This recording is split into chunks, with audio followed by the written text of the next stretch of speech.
Hello, everybody, and welcome. My name's Steve Philp, and I'm the Partnership Director at Portugal Pathways and your host for today's webinar. Welcome, everybody, to this webinar regarding planning and structuring your income and assets for an existing NHR tax holder in order to mitigate progressive tax rates up to 48%. So we're just going to get going. In today's webinar, we'll be discussing the proactive measures current NHR tax holders can take if they act early as possible within their 10-year tax benefit period. Sorry, I'm just having some technical issues. Bear with me 2 seconds. According to a recent published poll, the Wealthy Expats in Portugal survey, only 27% of existing NHR tax holders have taken any steps to mitigate this impending tax burden by improving the structure of their assets and income early enough in their NHR tax life. Today, our expert panel will share case studies from existing NHR tax holders who have managed to optimize their tax and financial positions for an extra 10 years after their NHR tax status ends, if they structure their assets and income in the right way. So let me introduce you to our expert panel, who bring a wealth of experience in tax planning in Portugal, as well as cross-border financial planning and structure of income and assets. And they'll be sharing their thoughts and debating these topics for the next hour or so. There will be a Q&A section towards the end. So don't forget to leave your questions and your comments in the chat. And we'll try to get round to them all before, obviously, this webinar ends. So, yeah, let's get started. Today's panel includes Mr. Chris Marsden. So Chris is the CEO of Beacon Global Wealth Management, and he has over 30 years of experience managing significant wealth for the ultra-high net worth individual families. Chris possesses expert insight into private equity, wealth management, and real estate across the technology and cross-border tax and financial planning. And joining Chris today, we have Ricardo Chavez. Ricardo is the CEO and founder of All Finance Matters and has built a successful team specializing in NHR and tax planning in Portugal. He has over 20 years of experience in tax planning in Portugal and is ideally placed to cover some crucial insights on how to tax plan in Portugal as an NHR tax holder or someone planning early ahead of their NHR tax status. In fact, both Chris and Ricardo's companies often work together, helping clients with tax advice and structuring of assets and income. This obviously enables the NHR tax holder himself or herself and helps them build the right plan for their personal situation. Just to let the audience know, today's webinar is indeed being recorded and will be available on Portugal Pathways YouTube channel and on our website in the next 24 hours. And we will be sending everybody who's registered a watchback link. We would obviously, as I said, we would encourage our audience and you guys to put your questions into the chat. As I said, we have a 15-minute Q&A towards the end, and we will try and get round to everybody's questions in that time. Now, I'd like to start by asking Chris about his experience in working with wealthy expat families in Portugal and his experience in navigating the NHR tax regime, structuring income and assets early on in NHR tax life, and why this is so important to do this planning for the long term. Chris. Thanks very much, Steve, and apologies to everyone that my camera's not working, but I think you've all been saved a big scary choice there. That's a very good question, actually. And you know, my experience and Beacon Global Wealth's experience of working with wealthy expats is over the last 10, 12 years, we've been based down in Quinta del Lago, where our head office is based. And our principal, David Vacani, he's gone through the NHR process. So he will be there holding your hand, taking you through step by step on what needs to happen and how you need to work. But the key bit to it, and you'll get bored of me saying this throughout the webinar, I'm sure, but the key bit of it is, as you're living in Portugal, you have to think like a Portuguese citizen. You have to think in euros. You have to think about how you run your life. You have to think about how you structure your assets, because you're now living in Portugal, wherever you're from, be it from the US, the UK, France, Sweden, Spain. Now once you're in Portugal, you have to look at the Portuguese tax code, and I'm sure Ricardo, who we work closely with, will cover much more of that. But our experience is holding our clients' hands and making sure that what we do for them is sit down with them and build a plan for both during and post NHR.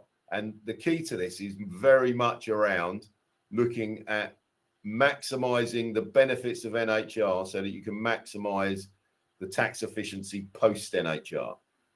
And sometimes this will seem strange, because it may mean turning things upside down on their head. So things like pensions, which get taxed very, very efficiently during NHR, and then post NHR are taxed quite heavily. It might pay actually to do something different with your pensions than you would normally think.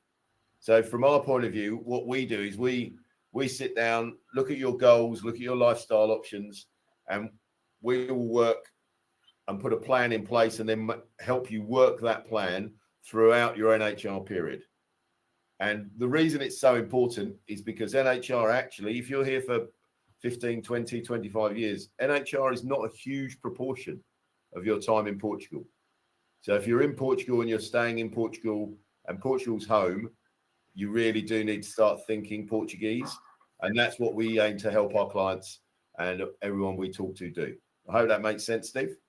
It did. And as you said, that's going to be one of our buzzwords throughout this the next hour or so, is it's never too early to start planning.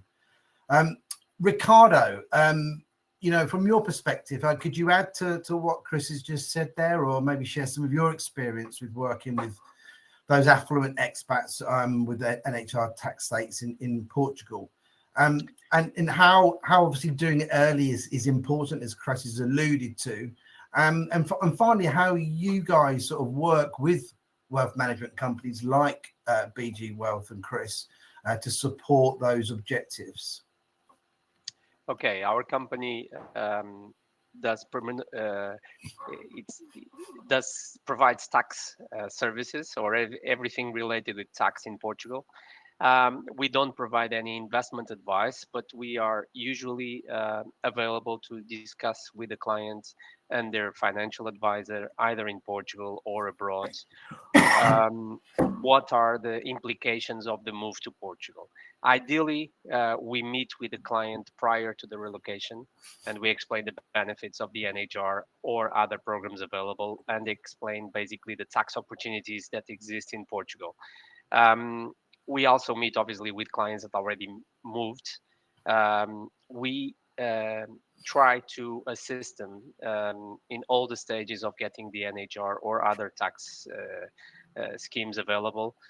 And because we can provide a service either for an individual or for a business, we basically can accommodate the client's needs, whatever they are.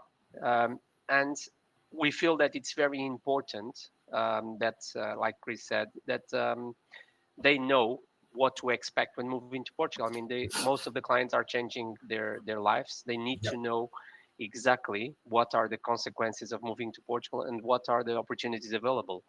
And although the NHR gives you a lot of tax benefits, the time is 10 years. So after 10 years, the clients will still be in Portugal, and they will still want to enjoy the good weather and the quality of living in Portugal. And they need to know after the 10 years what is the best way to mitigate the tax that they will pay on their income.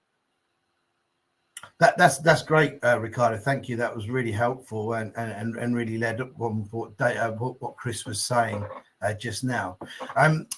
We're obviously getting lots of questions in the chat, as everybody can see, and as I said, we will be getting around to those sort of soon. But I've got a question for both of you, Chris and Ricardo. What are some of the best tax efficient strategies that can be used to mitigate tax burdens before obviously the tax status expires? And just why is it so important to act early? And again, I'd like, if we can, and I know we can, because I've got the slides here, just to show a case study that sort of helps to illustrate this. I'll come to you first, Chris. I know that we've got some slides to share with the audience. So if you just give me 2 seconds while I load those up.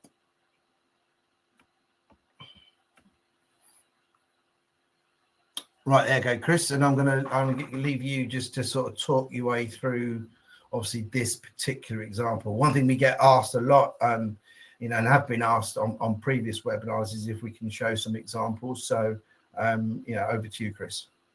Okay, thanks for that, Steve. So, one of the things that we work with our clients on is getting them to plan as early as possible, because we tend to use life insurance policies in Portugal because they are a very tax efficient way of holding assets.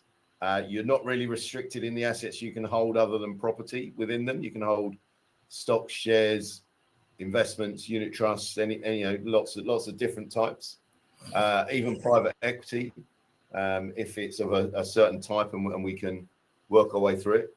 But the life insurance regimes give very, very strong tax benefits. You don't pay any tax on the growth until you withdraw anything from the policy. So that's very important to know. So they have tax-free roll-up all the way through, and at the end of 5 years and at the end of 8 years, you get substantial tax reductions. So at the end of 5 years, the tax reduces from at the end of 4 years, the tax reduces from 28% to 22.4%. It's 5 years. It's 5 years. Yeah. So after the fifth, it's the end of the 4th year, isn't it? Yeah.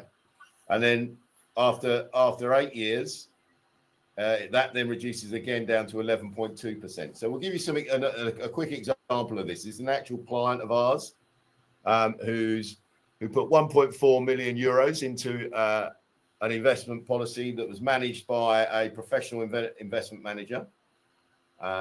They were an Irish citizen who moved to Portugal and took NHR.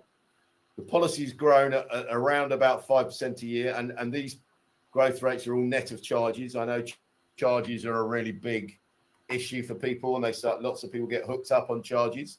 It's actually about the service you receive, the growth you receive, and I think charges are something that people sometimes use to say, does this does the tax benefit outweigh the charges? Well, let's have a look at where we are here. So if we've got a 5% per annum net growth, and the policy surrender value after the 8 years, as you can see, is 2,068,438, and the client wanted to withdraw 100,000 euros from that policy. Now, as I say, after 8 years, the tax rates come down dramatically to 11.2% on the growth amount, and we won't go through the full calculation for you. But if you would like that and you want to get in touch with us, I'm sure we can put together. We do have documents that we can talk you through, and we'll run through all these examples for you. But if you put the next slide up, Steve, you'll see that on that £100,000 surrender, the tax payable is only €3,619 and 40 cents. So on a £100,000 withdrawal after 8 years, you're still only paying 3.62% taxation. So you can see here how efficient these policies are. And when I say to you, think like your Portuguese, this is what wealthy Portuguese people use to shelter their assets. This is what wealthy Portuguese people use to ensure that they are in the most tax efficient arena. And what's interesting around this is these policies, as I say, to get the best tax benefit, it has to run 8 years. But if they run 5 years, as Ricardo said, you get some very solid tax benefits. And what we tend to do with our clients, and certainly with this client, is that you would be funding this policy. So you'd be putting money into this policy as well as taking money out of your pensions, either at 0% if you were lucky enough to get in early, or at 10% tax. if you got in slightly later. And the whole idea is that we put a blended plan together for each individual client to make sure that they get the outcome they need. So does that answer your question, Steve? Is there anything you'd like me to go into? No, I think that really gives everybody, I think, a real sort of clear picture. I think obviously we have to sort of reiterate that obviously that is an individual, a specific circumstances. And again, if anybody in the audience would like to investigate how that might work for them, please contact us. I mean, again, there are various ways to contact us, and we can put you in touch with Chris and his team at BG Wealth Management. So you can reach out to us, obviously, via our website, within the chat itself. So again, yeah, that was a really good illustration, Chris. Thank you very much. Ricardo, following on from that, I mean, do you have any sort of case studies or insights that you might like to share sort of regarding the importance of acting early? Yes, I would like first to say regarding this presentation that Chris made. This is very popular, especially amongst European clients. A lot of them use these kind of setups to mitigate the tax that they pay, because normally if you would structure your pensions or your investments and you are used to pay between 0 or 10% during the 10-year periods, if you structure them in a way of like this, you would eventually be paying something like 11.2% after the 10 years. On a note, this kind of life assurance policies, because I saw people asking on the chat, and I'm not sure if we will be able to answer everybody's questions. Normally, to benefit from the NHR, these need to be sourced outside Portugal. So it would not be Portuguese policies. They would be sourced outside Portugal. But if they were in Portugal, they would also treat it the same way, because this is something that normally it's taxed on the country of residency. Some people also asked about if they were Americans, how the IRS in the States treat this. This needs to be looked by case, because not necessarily will apply to everyone. So that's why we always suggest that you have you try to plan ahead and meet with your financial your tax advisor in the US to make sure as well of the tax implications in the US and not only in Portugal. As far as what you were saying about the insights about the importance of acting early, some of the clients, or most of them, contact us right at the end of the NHR, and when the NHR is ending, they ask us, "Oh, what can I do to should I continue as a resident? Will I have to find another place to live where I can pay a lower tax than in the UK or in another country?" And sometimes, if they had planned ahead, they could have mitigate the tax and not feel such a big difference after the NHR period. So it is important to plan as early as possible and not just leave it for the last minutes and ask for how much a simulation, which happens in our office very often.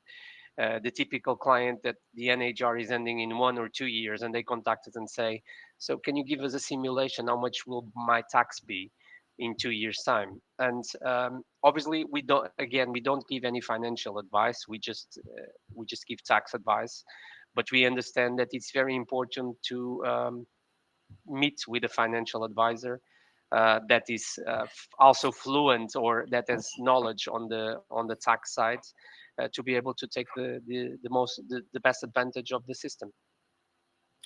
Yeah, that's great, Ricardo.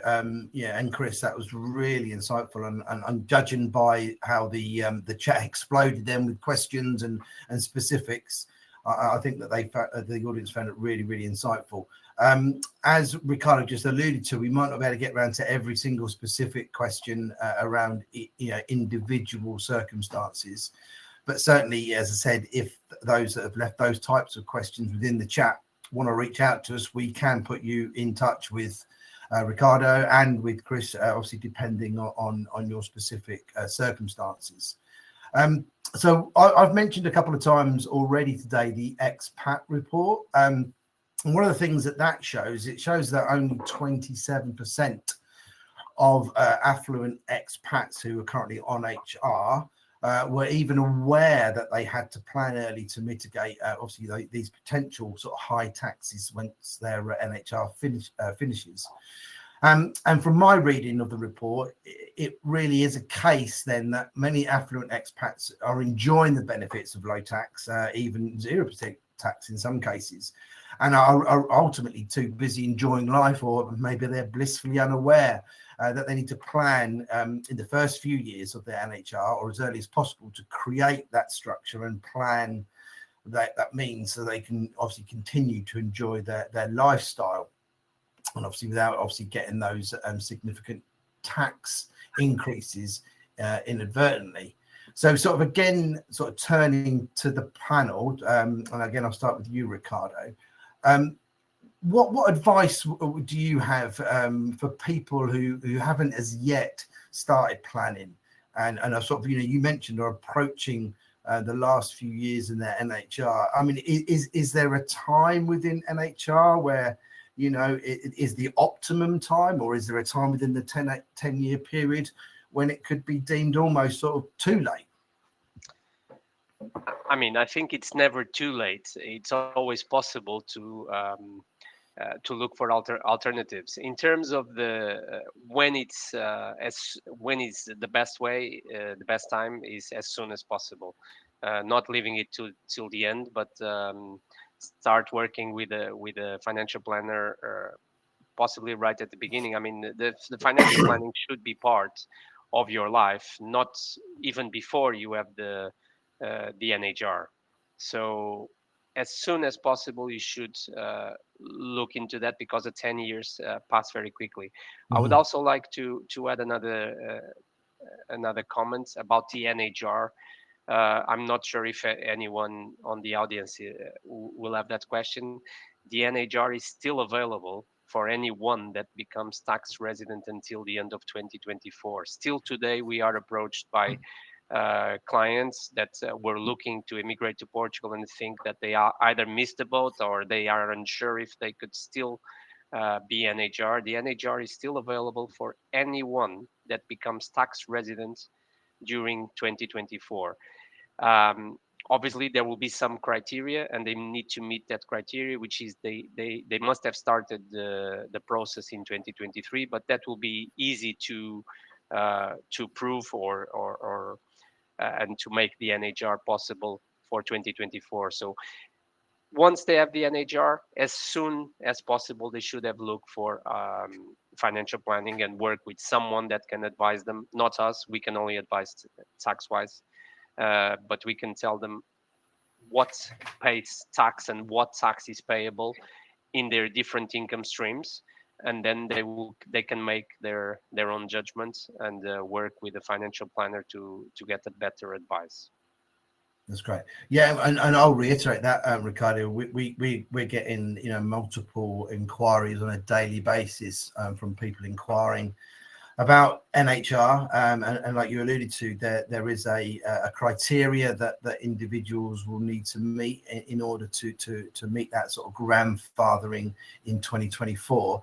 I'll ask Johan, who's in the chat on my team. He'll put a link in to our website to an article which sort of lays out, if anyone's unsure, what those criteria are to sort of still qualify for the NHR. Steve, let me just add one thing, because it's a recurrent question on the chat. The life assurance policies, it's something that is available even for those that don't have the NHR, because this is something, the capital gains in Portugal on the financial products is taxed at 28%. And what happens is that if you have, in this kind of investments, if you have the investment for more than 5 years, you have a tax reduction, which is greater if you have it for more than 8 years. And this is available even for those that don't have the NHR. So this is something that can be structured immediately when you start the NHR or when you start the residency program, even without the NHR, because it's irrespective of the NHR. The NHR gives you several tax benefits and exemptions, mainly dividends and interest, and but not on the capital gains. And this is what this product offers. By having this product for a medium or long term, you will benefit from a lower taxation. Absolutely, absolutely. Just sort of moving that sort of narrative on a little bit. Obviously, we live in a very different age now, where families are far more complex and diverse, and they also move around a lot more than previous generations. And I'd like to ask the panel: is planning your sort of tax, income, and assets the same for everybody? That seems a bit of a silly question, but what I'm thinking about is if people are coming from outside of the EU in particular, with double taxation agreements, capital gains, succession planning, etc., there isn't really obviously a one size fits all. So how do you deal with so many complex options, and how do you both sort of find the right fit, as it were? I'll go to you first, Chris.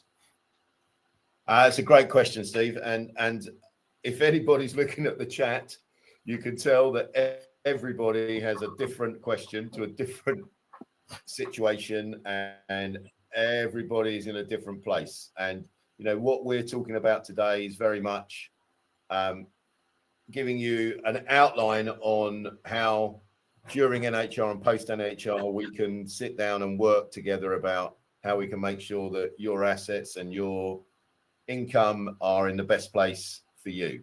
I think, how do we do it? We work with people like Ricardo.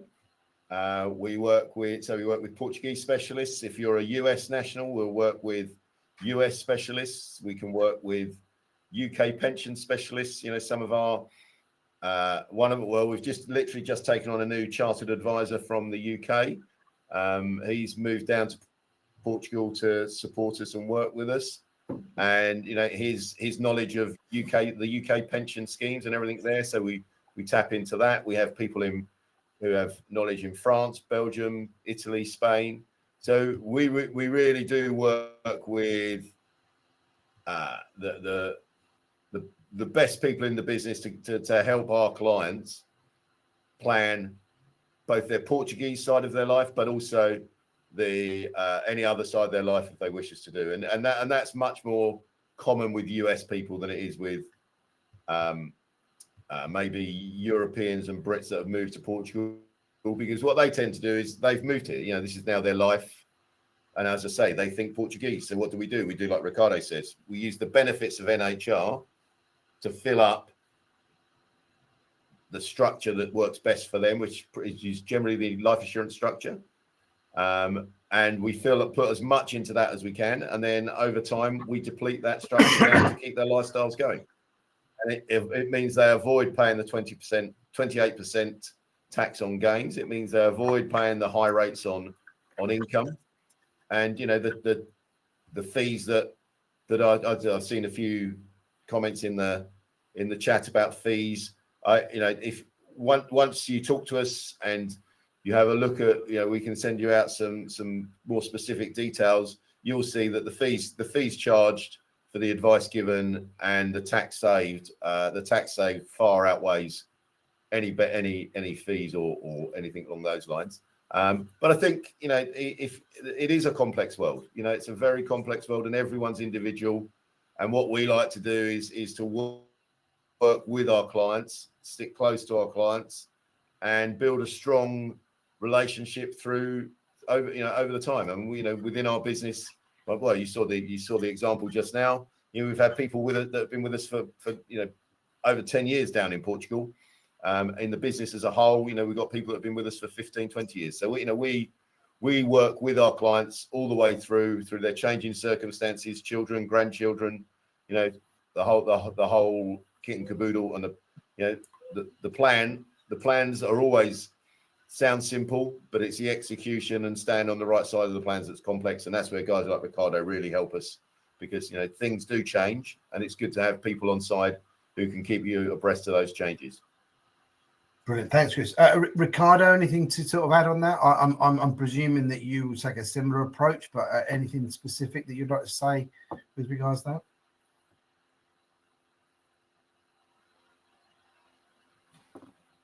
Ricardo, you still with us? He's on mute, I think. Sorry. Oh, you're on mute. Sorry. Yeah, that's okay. Sorry. I was saying, there's not much to add to Chris. Just to say that I'll do perhaps different cases will have the same solution. We will always have to look for each one individual, because sometimes the circumstances are different, and we just need to accommodate each one individually. So.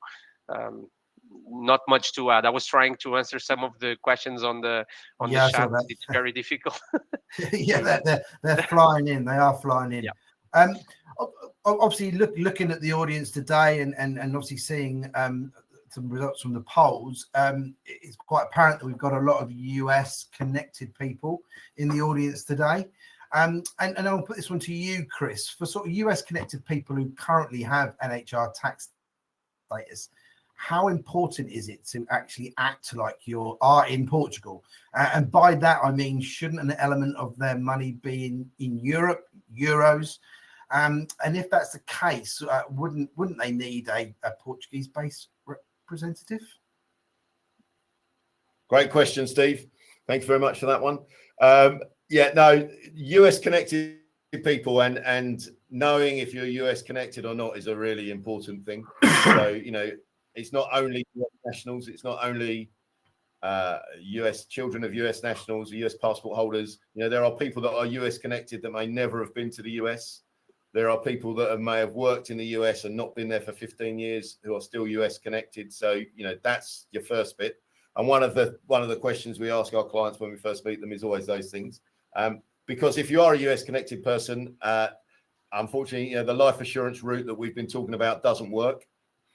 Some of the regimes, the PFIC regime, particularly passive foreign investment companies, they would look straight through the life assurance wrapper and they would tax all the underlying growth. So, that's not something we can look at. What we have done for clients that are US clients, and we have a Series 65 qualified advisor within the firm. So we have people that can give advice on all of your your US based assets. So your 401ks, which are kind of pension-like, your IRAs, all these types of things.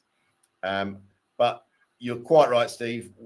Again, you've moved to Portugal, live like the Portuguese, think like the Portuguese. So you may well have your money in America on a platform such as Fidelity or Schwab or something like that. But some of these platforms won't deal with you if you're outside the US. And we have had clients who have kept kind of post office boxes or used relatives' addresses. It's something to be careful of. But what I would suggest and say is, maybe not all of your assets. Let's still leave some in the US. I know the US nationals are very keen, but it is important. You're now in Portugal. You're not, the dollar's not the currency you're working in. It's not the currency you go to the restaurant and buy your food in. It's not where you go to the shops. It's not where you go for a beer. Everything's in euros. So it probably makes sense to have at least some of your assets in euro-denominated stocks, shares, funds. And we have access to those. As I say, we have a Series 65 qualified advisor who can also talk you through how to work your 401ks and your IRAs within Portugal. The other benefit as well, I think, is to have someone in your own time zone. Have an advisor who is based in the country you live in, is in your time zone, and can have access to these fully US compliant, fully SEC compliant funds that produce all of your IRS figures that you need, and you will just then go to your, and the people we work with, and we have clients in this position, we go to their tax advisor with the figures that get put onto their IRS forms and just get sent over. So it's not as tax efficient as if you weren't US connected, but there are still lots of reasons for US connected people to start planning for post NHR, I believe. Brilliant. And for those of you that are in the audience that are indeed US connected, we have a guide that outlines sort of the best practice and how obviously we can assist you in navigating the investment and retirement planning in Portugal. So Joe, who's behind the scenes, is just to put up a little question, a little poll. So if you put a tick in the box, we will get in contact with you and get that guide across to you. Or indeed, obviously, if you want a call with one of our experts, we can arrange that. So Can I say something quickly? Yep. Sorry, I just realised I mentioned, all I did then was mention Americans. We do, we can deal with Canadians, we can deal with anybody outside as well. We have licenses that work all across the world, and we have, we can find and have expertise in those areas. But I should realise, I was just thinking as you were talking. Yeah, well, I think we just had a question in about Canada, and I think that's answered Pedro's question directly. That was great. So again, our questions are filling up, and I'm quite conscious that we want to get round to answering as many of those as we possibly can. As I said, some of those questions are pretty specific to individual circumstances, and obviously we can take those offline. The team will obviously reach out to those of you that have left sort of specific questions and get back to you with obviously the right answer. But we've got lots of sort of wider scoping questions in there. So I'm just going to start with a few that have already come in. One from Kira that I noticed in the chat just now. Are there any tax implications if you leave?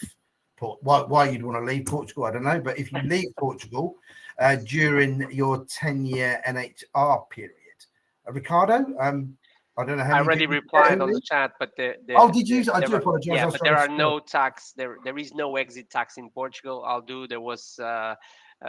There is some potential exit tax on crypto assets when you live, depending on the type of assets and if you have realized or if you have gains of short term. But apart from crypto, there is no exit tax in Portugal. Okay, so anyone could be a tax resident of Portugal in 2024, have the NHR, which is valid until 2030, leave now, come back in 2026 and still have the NHR, or not come back at all and still don't have to pay any exit tax. Yeah, I can't imagine there'd be too many people wanting to leave Portugal during their NHR tax period. We've got so many people wanting to get in, but you never know. And a question from Gail, and again, Ricardo, I'll put this one to you.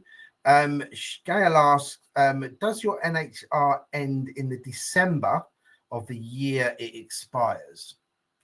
It's true. The tax, the NHR, when you get the NHR, it's always covered the whole year. So anyone that got the NHR in December 2023, it actually starts in January. So it covers the whole year. Likewise, when you finish, which would be 2032, it's 31st December. So it always finish on the end of the tax year, 31st December.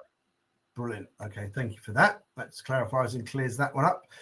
We've got a question from Annalise, who's in the audience today. And that is, I've just lost that question because my questions are filling up so quickly. I'm just lost. Well, actually, I'll come back to you, Annalise. We've got one from Andre from the Algarve. He's asking, as an NHR tax holder, and he's saying that I'm sure that others like him can relate. What are the first steps that he needs to take, and how does it work in terms of cost versus benefit? Chris, I'll go to you with that one. Okay, so what we're looking at, how does so just to clarify really, Yeah, I think how does the Yeah, I think I think we've answered a little bit of it. He's asking, the first steps that he needs to take. And the first steps. Yep. Sorry, go on. Okay, so the first steps you need to take is, once you've got your NHR, is, I would say, relax for a little bit, enjoy yourself. Portugal's a beautiful place. Get to know it. Spend a bit of time getting to find the know the area and know where you live, because that's why we're here. We're here to enjoy it. It's not about finances, and most people don't move here for the tax. The tax is a lovely thing to have. But after that is, once you're in that moment and you think, okay, I'm ready, I need to sit down, is just reach out to a good financial advisor and a good tax advisor, and sit down together with them, work with them to put your plan in place, because it's your plan, and it's your plan that needs to be put in place to then be worked. Depending on the amounts of money you have, depending on what income requirements you have, depending on your current income needs. We work with people who are 30 and we work with people who are 80. So there's a wide range, and to say what are the first steps is a tough call. But I always think the first step is enjoy where you live. Enjoy where you live, get to know it, and your financial affairs. Ideally, another phrase we use a lot in our business, as well as live like live like a Portuguese person, act like and think like you're Portuguese, is you got to be able to sleep at night. And that's what we do with your financial affairs, is we take the worry and the stress away. We allow you to sleep at night. Brilliant. Okay, great. So I'll stay with you quickly. Something that's coming from Claire. She asked, with the diverse investment landscape in Portugal, which asset classes or strategies should current NHR tax holders use? I think she means. Yeah. So, I mean, there aren't any particular strategies anyone should use. If your risk profile is that you want to be 100% in cash, be 100% in cash. We can work with that. If your risk profile is, do you know what, I'm quite happy to go and find the raciest, craziest, most riskiest assets and trust my money to them, and maybe one of them, or 2, 3, 4, 5 of them will succeed. We can do that. I think private equity is something that we sometimes look at with clients.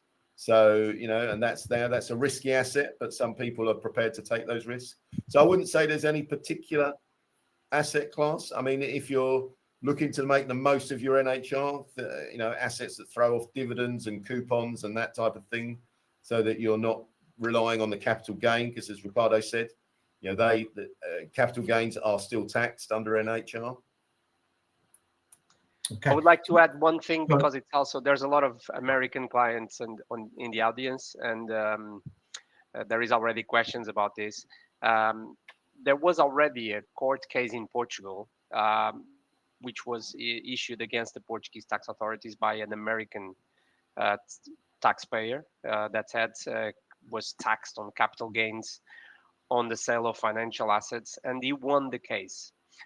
This is because normally the capital gains on the sale of shares and securities is paid on the country of residency and not on the country of source. However, the double tax agreement between Portugal and the US allows for the US to tax it as well. So in view of that, this person sued the tax authorities and he won. So he was refunded of the capital gains tax paid.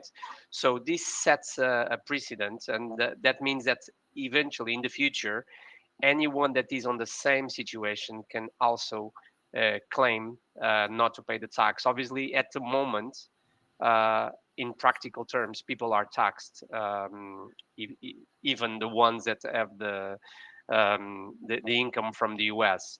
But eventually in the future, the situation will be different, and it will. I can only say that obviously, if I have a client that is paying 2,000 euros of capital gain tax, perhaps that's not an issue. But for someone that would pay a lot more money, perhaps it compensates to do the litigation and get the tax refunds. Brilliant. Okay. Thanks for that. Yeah, brilliant. Well, yeah, we've had quite an interesting question that's come in from Sebastian. Sebastian's in Braga, and he's asking how can existing NHR holders with non-Portugal derived assets or income ensure their ongoing tax planning in Portugal is aligned with their overall financial situation? Ricardo, do you want to sort of take that one initially? I was just I'm trying to multitask and Yeah, no, and it's answer on the difficult, chat. isn't it? So Sebastian is in Braga, right? Yeah. So I mean, at the moment, I mean, we like I said, I'm not going to provide any state or financial advice. I can only do in terms of tax, but normally the major tax opportunities that exist on the NHR program is if you have income or assets that are located abroad. So if those are the major opportunities, and obviously you will need to know. I speak with people every day. There's always different scenarios. I mean, even today I was speaking with someone that is selling a company in Europe, and he has a substantial capital gain liability in Portugal.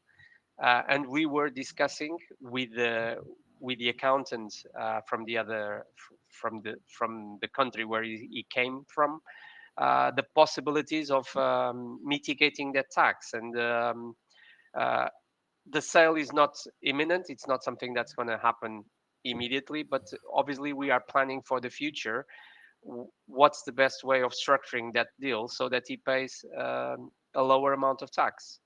Obviously, the client doesn't want to not pay tax. He just wants to know what are the most efficient ways of paying less tax, and that's what we do on a daily basis. So to answer to Sebastian,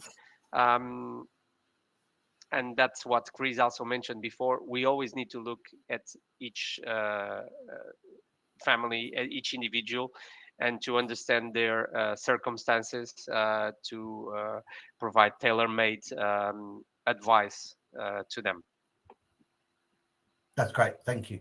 As you can see, I've just popped a slide just to remind everybody that that we will get back to all of these specific individual questions. It might take us a day or two because you know that we've got nearly 70 in the chat at the moment. I'm obviously conscious of everyone's time as well, and so what I'm going to do is I'm going to leave the Q&A there. What I'd like to do is before I close, I'd like to ask both sort of Ricardo and Chris just to sort of sum up. I know we've talked, you know, a lot about the need to plan early, and how it's never too early to plan, but really just to sort of sum up and give maybe some key takeaways to the audience before we sort of round off on the hour today. Chris, do you want to lead us off? Yeah, that's sure. What the key takeaways? So yeah, the key takeaways I would have from this is, you know, it's never too late to plan, but the earlier you plan, the better. Deal with professional advisors, people like Ricardo on the tax side. Please, you know, reach out to these people. Tax in Portugal is not as simple as you think. You know, you need to be working with professional advisors.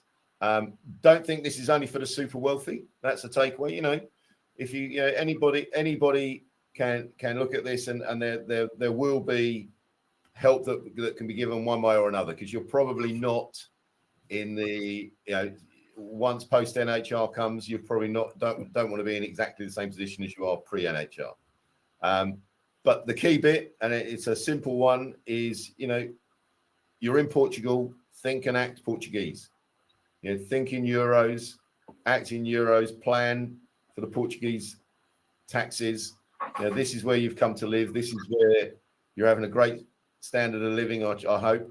And I would just say that the one takeaway above all is act act like you're Portuguese, and look into the local taxation issues and look into how you can be helped in other areas. That's great.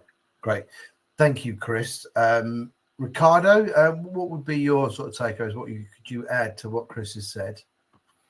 Well, the only thing that I would like to say is that anyone that has questions about their tax, the tax implications of being resident in Portugal, our team can help you and guide you through navigate the Portuguese tax system. We can help you with getting the NHR or submitting the tax returns, and explain you what are the tax implications of living in Portugal. So please feel free to contact us, and you can contact Steve, and he will give us our contacts. Absolutely. Yeah, that's great, Ricardo. As I said, there are a multitude of ways to contact us and for us to put you in touch with both All Finance Matters, which is Ricardo's organisation, or Beacon Wealth, which is Chris's. Both are preferred partners of Portugal Pathways, and we'll be delighted to introduce you to those guys. Just as a reminder, there is a watchback recording of this webinar, and we will send it around to everybody within the next sort of 24 hours or so. In the meantime, if you'd like to reach out to us, if you have further questions, or as I said, you want an introduction to any of the panelists, just reach out and contact us. You can contact us via our website, which is www.portugalpathways.io. And obviously, don't forget our next webinar. So our next webinar is on the 13th of February. I've got a slide here, which isn't coming up. Oh, here it comes. So on the 13th of February, and it is sort of focusing on Portugal's golden and cultural visa investment opportunities.